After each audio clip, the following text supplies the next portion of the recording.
2025 was a strange year. On one hand, we witnessed impressive technological advancements. Artificial intelligence has progressed so much that it is becoming increasingly difficult to distinguish it from reality. We also had many new memes thanks to it. But at the same time, events occurred that continue to remind us of how mysterious and strange our world can be. Despite there being cameras everywhere, digital records, and technology capable of tracking almost anything, some facts continue to baffle us, and today we will present some of them to you. So, get comfortable and turn off the lights, because these are 7 unsolved mysteries of the year 2025. Remember that you can listen to this content through audio platforms, completely uncensored, on whichever one you prefer. We hope you had a great time during these holidays.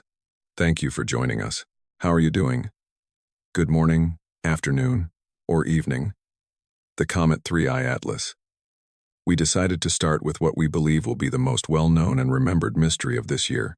Surely you know it and have an opinion about it, so we want to ask you to please leave it in the comment section or through our social media. And if, on the other hand, you have been living under a rock these past months, let us provide some context. In June 2025, an astonishing discovery was announced. An interstellar object had been detected moving through our solar system.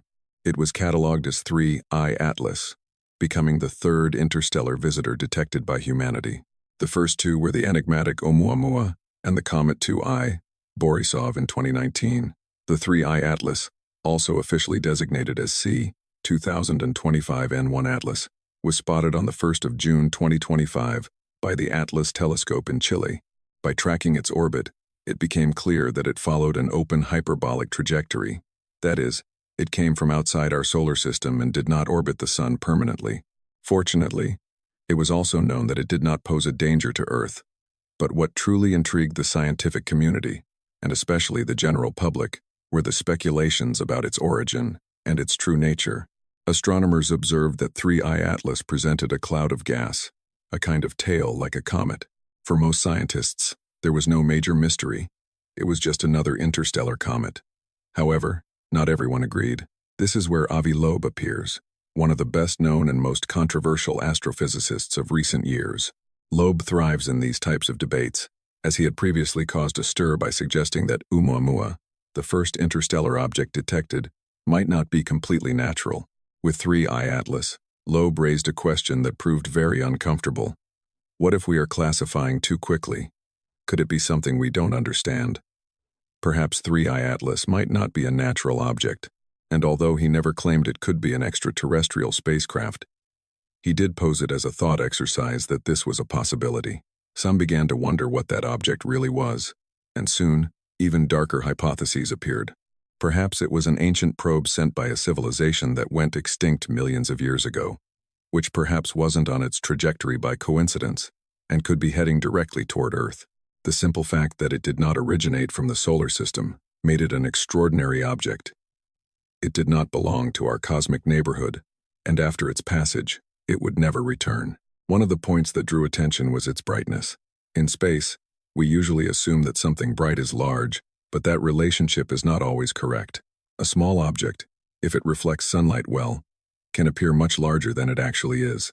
Loeb warned that we might be misinterpreting that brightness and, with it, drawing hasty conclusions about its real size. Another element that fueled the speculation was its trajectory. Its path drew attention because it implied a natural acceleration when passing close to the Sunday. In astronomy, when an object gets very close to a star, it can gain speed thanks to its enormous gravity, as if it received a boost. It is here that some wondered if, after that maneuver around the Sun, the object had accelerated like a calculated impulse to reach our planet. Little by little, this phenomenon ceased to be just an astronomical one and began to become a topic of conversation on a global level. Soon, people all over the world were talking about the imminent arrival of an extraterrestrial spacecraft to our planet Earth. It was said that the object would arrive on Earth on the 27th of October 2025.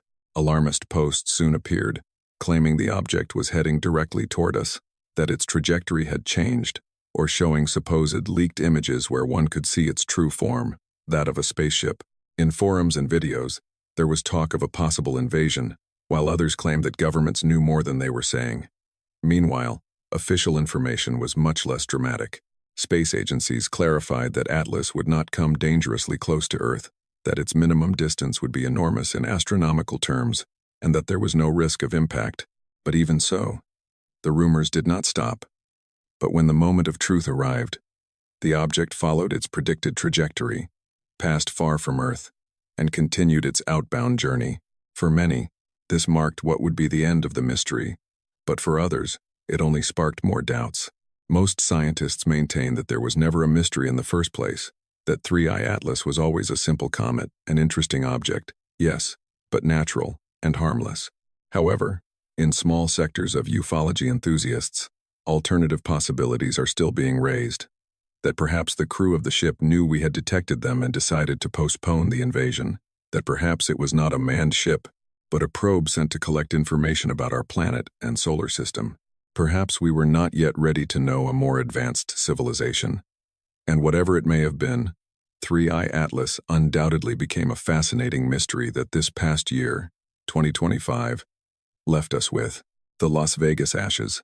We continue with a little-known mystery, about which there is very little information, as it is an ongoing investigation, but I assure you it is as interesting as it is disturbing. It all began in late July 2025, when a local resident exploring the Mojave Desert near Searchlight, Nevada, about 90 kilometers from Las Vegas, made a shocking discovery. In the middle of the desert, he came across more than 300 mounds of gray dust that appeared to be ashes and were scattered across the terrain. When authorities analyzed these mounds, they discovered something chilling. They were incinerated human remains, which immediately raised obvious questions like who had put them there, why, and more importantly, to whom those remains belonged. An investigation was soon launched to determine the origin of these 315 piles of ashes. For weeks, these remains remained exposed to the desert sun, while authorities gathered information, at least until late October, when a team from the Palm Mortuaries and Cemeteries firm, based in Las Vegas, volunteered to collect and safeguard the remains. The ashes were transferred to a crypt in a downtown Las Vegas cemetery, ensuring they had a dignified resting place. The hypothesis was raised that they could have been put there by a funeral home or crematorium that had many unclaimed ashes in its custody. Basically, it is believed that an unethical funeral home could have dumped the remains there to avoid the costs associated with storage or proper burial. But this hypothesis has not convinced everyone, and some people believe there could be something more behind it. But because they are incinerated remains, the case becomes extremely difficult to investigate, as finding DNA traces is almost impossible. Even so, it was said that some people could have been identified, but the authorities have not released more information about it, as the investigation is still ongoing. Perhaps we are facing one of those cases where the simplest explanation is the correct one, and it is all just a misunderstanding. But if that is not the case, we would be facing one of the most disturbing mysteries, not only of the year 2025, but of the entire history of Nevada. For now, with the little information available, we can only say that this is a mystery that still seems far from being solved. The missing light aircraft in Australia. This is, without a doubt, a mystery that is both sad and tragic. It occurred in Australia on the 2nd of August 2025, when pilot Gregory Bown, 72, took off in a light aircraft from Georgetown in northern Tasmania, along with his partner Kim Warner, 66, and their dog Molly. The small aircraft, a two-seater Bristol SLSA model in bright green, had planned to make a refueling stop in the state of Victoria and then continue to its final destination in Hillston, New South Wales. But this never happened. Around 5 p.m. that Saturday, upon not having news of the plane, family members began to worry. No distress call had been received, nor was there an emergency signal. The aircraft simply had not landed at its destination at the scheduled time. A search and rescue operation was immediately launched that would end up being one of the most extensive ever carried out in the Bass Strait area, the dangerous sea that separates Tasmania from mainland Australia. Helicopters, light aircraft, Coast Guard ships, and even the Spirit of Tasmania ferry were involved in the tracking efforts. Conditions did not help. In the following days, there was bad weather, low clouds, and swells, which complicated the rescue efforts. Even so, coastal areas, small islands, shallow waters, and remote land areas on the planned route were combed, but despite this intense search, no trace of the plane was found. There were no remains floating in the water, nor signs of a possible forced water landing. Authorities revealed that because it was a private flight under visual flight rules, the light aircraft was not required to carry an active transponder and was not required to file a detailed flight plan. This means that its track was practically invisible on radars. In addition, when flying over large expanses of sea and unpopulated areas, there were no witnesses who could provide information. It was speculated that the aircraft could have suffered a sudden mechanical failure, or that Gregory, the pilot, could have become disoriented and flown out to sea by mistake. After more than a week of intensive operations, the official search was suspended without results. The investigators' words were disheartening. As the days went by and given the cold sea temperatures, the possibility of finding survivors was practically nil. However, the family and friends of Greg Bown and Kim Warner have kept hope alive and even organized additional private searches, refusing to accept this uncertainty. To this day, neither the fuselage nor the bodies have been found.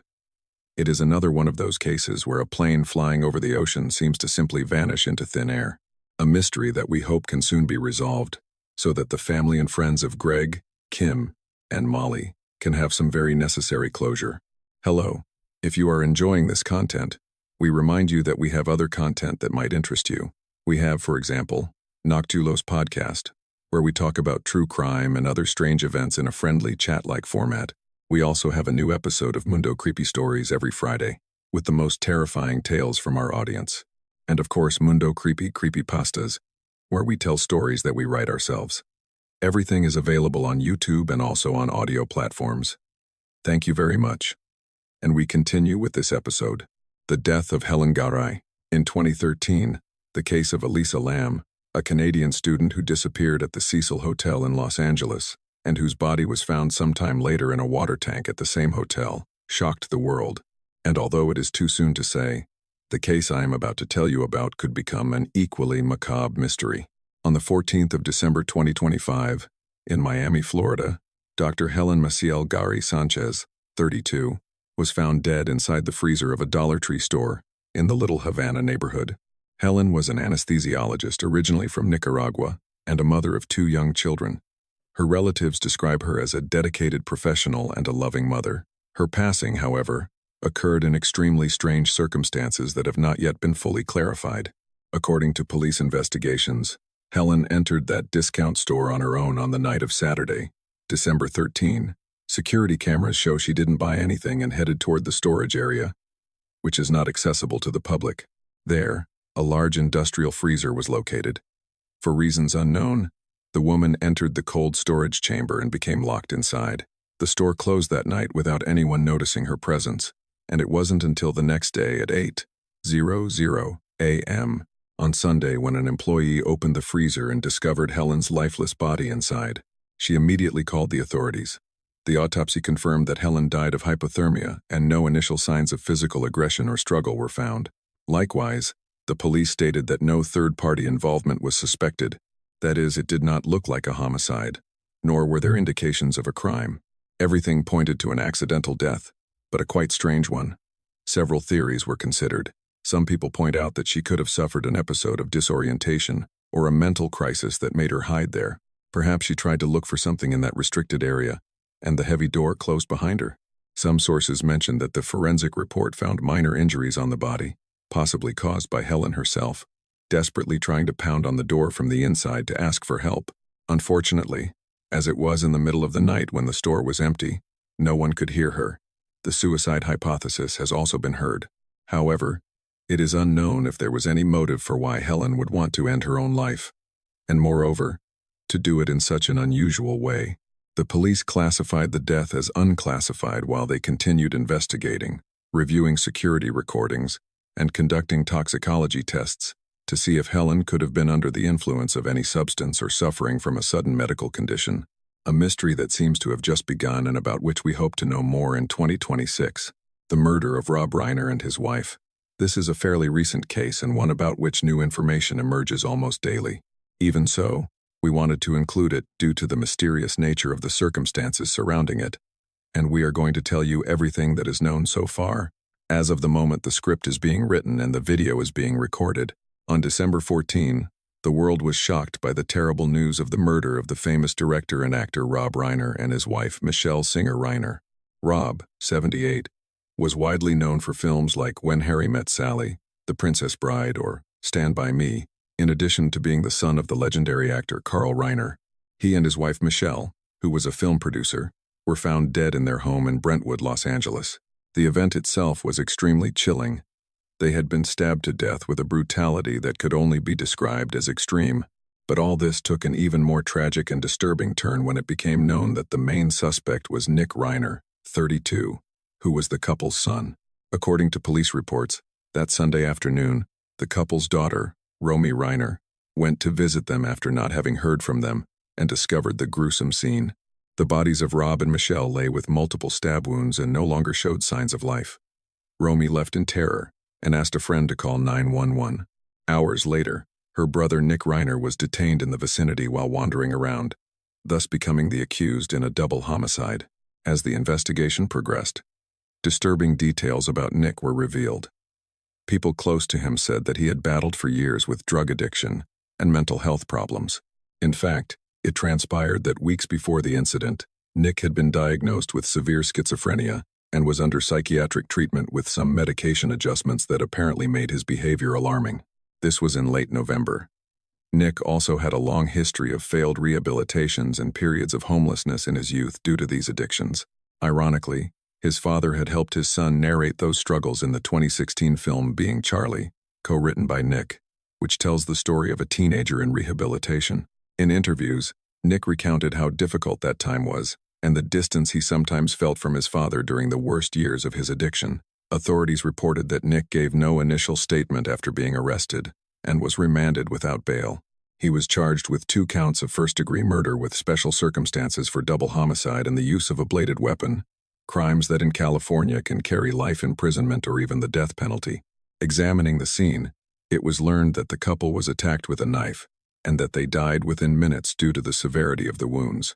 The great unknown of this case, and where the mystery lies, are the real motivations behind the crime. There were no known financial disputes or history of public family violence. The Reiner family, from the outside, seemed united in helping Nick with his problems, and while it is known that Nick's mental state was unstable, it is still unknown exactly what led him to kill his parents. Romy Reiner told the police that her brother was unstable and should have been considered dangerous from the beginning of the investigation, which indicates there were already clear signs of previous violent behavior. Many speculate that Nick, in the midst of a severe mental crisis, could have suffered hallucinations or paranoia that led him to attack his parents, perhaps believing some delusional idea. Nick's legal defense has hinted that it is too soon to determine his situation, but they do not rule out pleading insanity at trial. While the investigation progresses, more details will be known. But at least as of the date I mentioned earlier, when the script was written, the true circumstances and the full story behind this crime remain an unsolved mystery. The disappearance of Ghost Lamont. This is perhaps the most mysterious case in this video, and involves a little boy of only 4 years old. Ghost Lamont lived with his family on a remote station in South Australia. On the afternoon of the 27th of September 2025, Ghost disappeared from his grandparents' rural property, located near the town of Unta, in an arid and unpopulated region of the Australian Outback. According to his relatives, around 5:00 p.m. that day, Ghost was playing on a dirt mound a few meters from the house under the intermittent supervision of his grandmother. From one moment to the next, when the grandmother went to call him to come inside, Ghost was no longer there. At first, they thought he might have walked away, as he was a curious and active boy, although shy with strangers. So the family started a search in the immediate surroundings, but after not finding him, they alerted the local police. That was how one of the largest and most intensive search operations in the history of South Australia began. The place of the disappearance, Oak Park Station, covers 60,000 hectares of semi-desert terrain. It is a vast expanse of scrubland, uneven terrain with dry creek beds, some areas with trees, and many natural nooks where a little one could easily be lost from view. Dozens of agents, community volunteers, horse riders, state emergency service teams, and even Australian Defence Force personnel were mobilized to cover more ground. There were helicopters and drones with thermal cameras flying over the area day and night. Tracking dogs were brought in, and they even hired Aboriginal experts capable of reading subtle tracks in the terrain. But everything was useless. The first few days yielded a single clue. About 500 meters from the house, a small child's footprint was found that matched Ghost's footwear. That indicated he had walked in a straight line away from the house. But after that footprint, there were no more signs. No more footprints, clothing, or objects belonging to the child were found. It is believed that Ghost could have advanced to that point and then veered off toward rocky terrain where the tracks would be lost. It was also theorized that he could have been carried away in someone's arms from there, which would explain the interruption of the footprints. It was also said that he could have fallen into a natural or artificial well, as when the search was expanded, 6 abandoned old mine shafts were discovered on the nearby lands. The police, with the support of potholers, checked each of these shafts, but they found nothing. There was also a large dam on the property, which was completely drained to verify that Ghost had not fallen into it, but they did not find him there either. The search lasted for weeks. 470 square kilometers of terrain were combed in sweltering heat, all without sparing any effort. As the days went by, the chances of finding Ghost alive decreased drastically. A 4-year-old boy, alone, without water or shelter, could hardly survive more than a couple of days in the Outback. At the end of October, a month after the disappearance, the police scaled back efforts, although they maintained periodic patrols and the investigation remained open. In November, they publicly revealed that there was no evidence of kidnapping or any other crime, although technically, nothing is ruled out. Some people wonder if Ghost could have been the victim of an attack by wild animals like dingoes or wild boars, but no signs of a struggle, blood, or indications of the presence of these predators were found. Unfortunately, to this day, the whereabouts of Ghost Lamont remain an enigma. His parents and grandparents had to spend Christmas with an empty seat at the table. The case of Ghost has remained an unsolved mystery, and the authorities keep lines of information open in case any new data emerges one day. The family does not lose faith that, in some way, they can at least know what really happened to their little son. The death of Diego Fernandez Lima. To finish this list of mysteries, we are going to talk about one that has been tremendously media-heavy, which began as a sensationalist headline involving the great Gustavo Cerati, but which ended up being a deeper and more disturbing mystery than it seemed at first. In May 2025, a group of workers was carrying out demolition work on an old house in the Buenos Aires neighborhood of Coghlan. That property had its own history. It was once a nursing home. Later, it belonged to an artist named Marina Olmi, and between 2001 and 2003, it was rented by Gustavo Cerati, the legendary leader of Soda Stereo, while the owner resided abroad. During the excavations, the workers noticed something strange. Human bones peeked out from the removed earth. They immediately notified the city police, who arrived at the place on May 20 and verified that there were indeed human remains buried at shallow depth in the patio. Thus, a forensic investigation began, led by Prosecutor's Office Number 61 of Buenos Aires. At first, the headlines were dramatic and shocking. They said things like, "Human remains found in the house that was once Gustavo Cerati's." On the internet, people quickly jumped to conclusions, and jokes and rumors were made about whether Cerati had murdered someone and hidden the crime. However, this did not last long, as it was quickly determined that the bones were from an era prior to the short time Cerati inhabited the house. The musician lived there without ever knowing that there was a body buried in the patio. The small size of the grave, barely 1.2 meters by 0.6 meters, suggested a rushed burial. In the clandestine tomb, personal objects such as clothing and a watch also appeared, which placed the crime in the 1980s. Forensic anthropologists soon determined some key data. It was a young man between 20 and 22 years old. Furthermore, due to the state of the bones, they estimated that the death dated back approximately 30 or 40 years, confirming that it had occurred in the 1980s. In August 2025, some genetic and investigative analyses managed to identify the victim. It was Diego Fernandez Lima, a 16-year-old boy, who had disappeared in 1984. His family had reported the disappearance 41 years ago without receiving answers, and the case had grown cold over time. The authorities then announced that Diego's death was the product of a violent homicide, with even an attempt to burn the body to hide it. An old friend of Diego, who now resides in Europe, heard this news and called the authorities to provide information. He knew that the house where the body had been found belonged to the family of a mutual friend of Diego, Norberto Christian Graf, who had also been a schoolmate of the boy. Initially, it was said that the body had been found in Cerati's house, but in reality, the crime had occurred in the neighboring house, the Graf property, and Diego had been buried clandestinely at a point between both properties. Norberto Graf and Diego Fernandez, according to witnesses, were friends who played soccer together. Diego was a well-liked boy. He played at the Excursionistas Club, whose veterans expressed their sorrow upon learning the story. Graf, after his name was leaked to the press, voluntarily showed up to testify before the prosecutor's office in mid-2025, assisted by lawyers. His testimony was not made public, but the investigators made it clear that all paths led to him, and it is theorized that some kind of fight or conflict could have occurred between the two young men in 1984, which ended in Diego's murder. Graf would have then buried the body there, covering up the crime for decades in silence, perhaps even with the help of members of his family. It is said that at first, when the workers found the human remains, Graf tried to divert the narrative by saying that the property had been ordered to be filled with earth years ago, and that perhaps the bones had come along with that new earth. It was also learned that it was a neighbor who called the authorities when he heard that the workers had been ordered not to say anything and to get rid of the bones. The saddest thing about this case is that Diego's family was totally ignored at the time by the authorities, who told them that their son had simply left on his own and refused to provide help. After this, Diego's father initiated his own investigation. He was convinced that his son had been kidnapped by a cult and died in an accident while riding his bicycle trying to find him. Currently, the prosecutor's office continues to gather evidence and reconstruct the events of 1984.